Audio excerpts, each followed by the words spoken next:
Hey guys, Quantum here, and welcome back to my YouTube channel. Guys, in this video I'm going to be taking an in-depth look at the Conduit class and basically explaining everything there is to explain, because we just got a bunch of clips and a whole bunch of information, and so I'm going to be covering it and explaining everything that you guys need to know about the Conduit class and about the Lightning Gauntlet.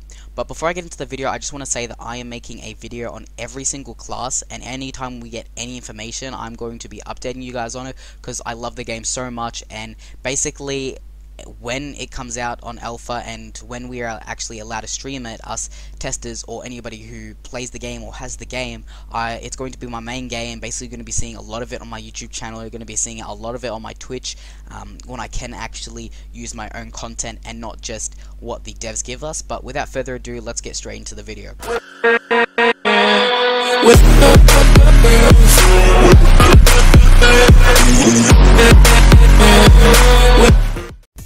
So before we show any clips, I'm just going to go over a description that the devs have given us.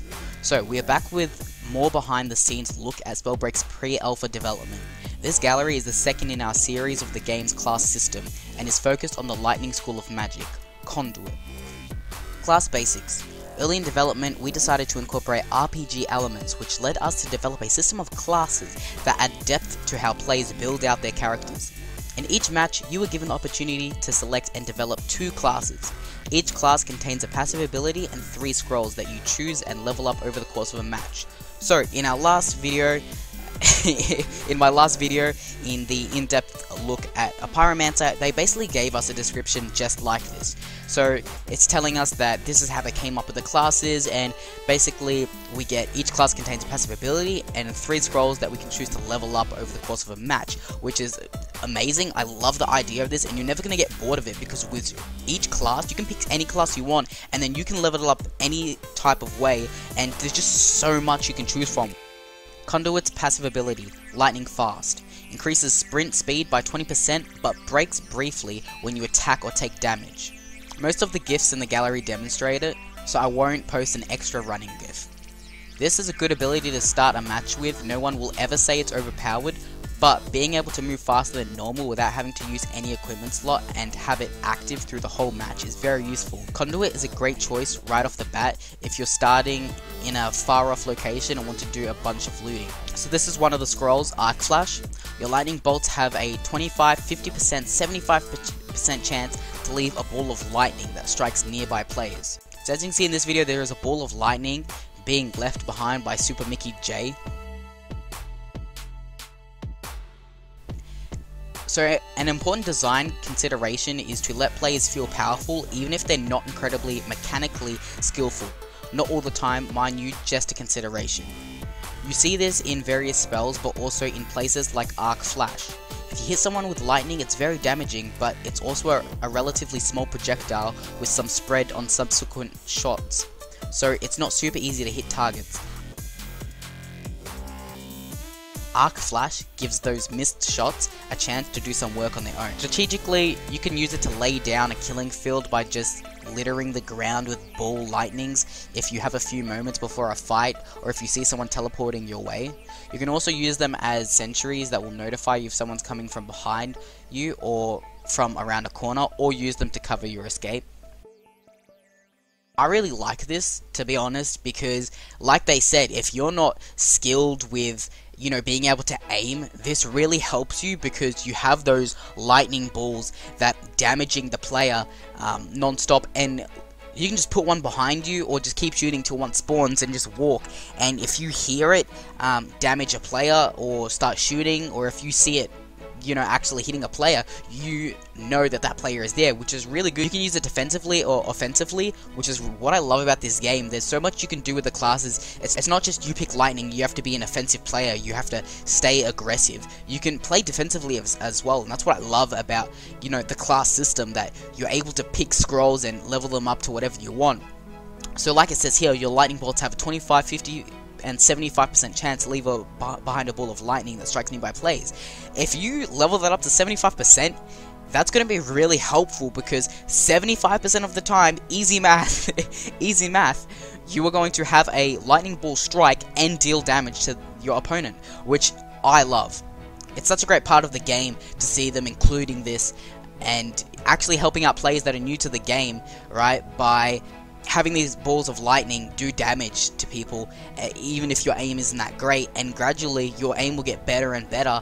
And I'm not saying you don't want to stop using lightning, because this is great, but you're going to be damaging them with your bolts, which are doing crazy amounts of damage, and your lightning balls are also damaging them, which is just stacking on top of that DPS. So next up we have the charged rune scroll.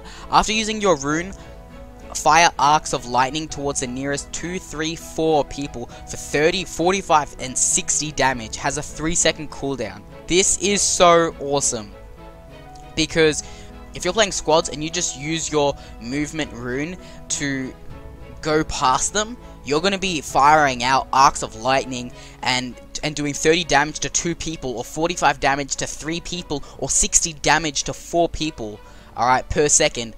And that's freaking crazy. As you can see in this video, she just dashes forwards and kills a player, and doing insane amounts of damage as she's moving towards him, and just completely obliterates him. In Spellbreak, you generally have 5 active buttons: your 2 spells, your 2 sorceries, and your rune. We wondered what would happen if you could trigger other abilities, but without the overhead of additional active abilities. Enter Charged Rune. At its base, it functions as a burst damage option if you're planning ahead, or ambient incidental damage if you're not. But you can also do fancier things, like use it to do damage while jumping over one target while shooting someone else in the distance, or use it to pop an invisible person sneaking up on you who thinks they're safe. It raises the skill cap a little, but without adding complexity to the control scheme.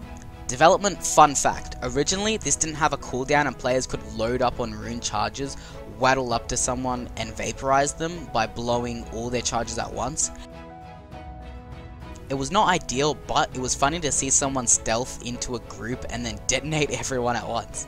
Honestly, that's actually pretty funny, because if you were just to walk in while you're invisible and you have the, the invis rune, or whatever the rune's called to go invisible, you just go invisible, walk in there, and then you just be firing arcs everywhere, and then you actually fire it using your lightning gauntlet, which would just be hilarious. So next up we have the scroll Lightning Rod. Become immune to Lightning Storm and gain 5, 10, 15 mana every time you're struck by one. So this is basically like the Born of Fire scroll, but instead of healing, you're actually getting mana every time you're struck by a Rod of Lightning, or with the Pyromancer one standing in fire. This originally came up because someone on the team had just watched a Thor movie and said, I want to be like Thor and stand in Lightning Storm and have infinite mana while I blast people. It was a good reason as any, and we basically just did that. Though not with infinite mana. Normally you'll use Lightning Storm on your approach to a fight, or to deny an area, or perhaps to cover a retreat, but now you can use it to form a powerful field that you can inhabit and ensure no one else comes near. Be warned though, this is a deadly gambit, since a Lightning Storm will also interact in potentially explosive ways with the incoming spells.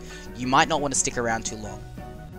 This gift is extra fun because the player only had 1 HP remaining, noticed the incoming Lightning Storm, and determined it was safe to just down potions while standing in it. Situational awareness. So now we actually have one of my favorites, which actually ties in with the Conduit class's combinations. Alright, and how it combines with other classes and so one last gift for fun. If you're fighting someone who has a lightning gauntlet, don't run along ice or water.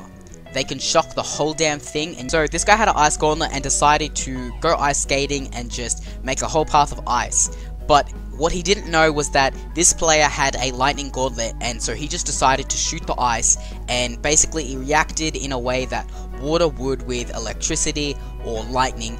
It would actually electrify and electrocute the ice / water. And so this is a combination with an ice gauntlet and a lightning gauntlet, where you can actually put down a whole path of ice, or just put down a patch of ice and then electrocute it with lightning. And that's the thing, you could basically put this as a trap, right? So you just put down a whole heap of ice, and then you just, when someone's walking over it or jumping over it, you just shoot it with lightning and it electrifies them. Another combo you could do is a lightning and poison combo. So the combo that I actually found was a video by Proletariat, so if you want to see that video, make sure to click on the link in the description to go to their Discord, join their Discord server, and go into the sneak peeks tab and just scroll up till you find a YouTube video by them. Poison shoots out puddles of poison, as you can see in this clip, and as you can see, he shot fire at it, but instead of shooting fire at it, you'd shoot lightning at it, and it'd have the same effect as the ice, but it would last a little bit longer because it's basically water. And same goes with the cloud. Instead of turning it into dragon fire like a pyromancer would, you would actually electrocute that cloud, and anyone that would come near it would be shocked, right? Even if you're just near it, not in it, not touching it, you would be shocked. If you were in it, you'd be getting damaged by poison and by lightning, and you'd just be stacking up that DPS.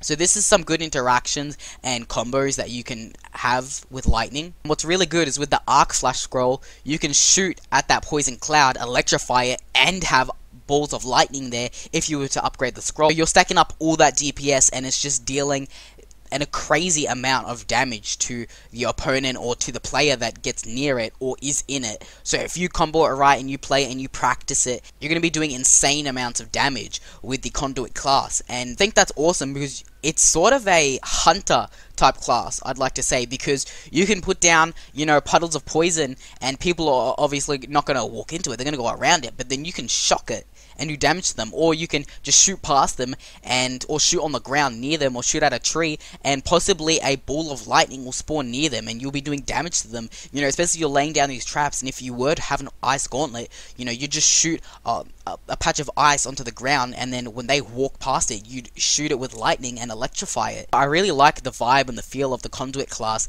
and basically what the scrolls give you and how you use them, and it's all up to you. You guys don't have to use what I'm telling you. I'm just here to explain the information, but I just find it really cool that you can do things like this. I'm really hyped up about it, and I honestly can't wait. But I do have access to the game, so I can keep playing it, I can keep grinding wins, keep killing people, and it's so much fun. If you guys want to sign up and you guys want to play the game too, it'll be the link in the description that says pre-alpha sign up. There will also be Proletariat's Discord, so make sure to click that link and join it. And if you're an active member of the community, personally, I think that you might get your key faster because you're actually part of the Spellbreak community, and it's an amazing community. I love it so much, and I'm proud to be part of it myself. Also, if you guys want to check out my Twitch, link will be in the description, and the link to my Discord server will be in the description as well. We just have fun times there. It's all lit. Anyway, I hope you guys enjoyed. Make sure to subscribe and hit that like button if you guys did enjoy the video, and make sure to turn on post notifications so you will get notified when I upload another video. And I will keep you guys updated on all Spellbreak things related. I hope you guys enjoyed the video. Quantum, out.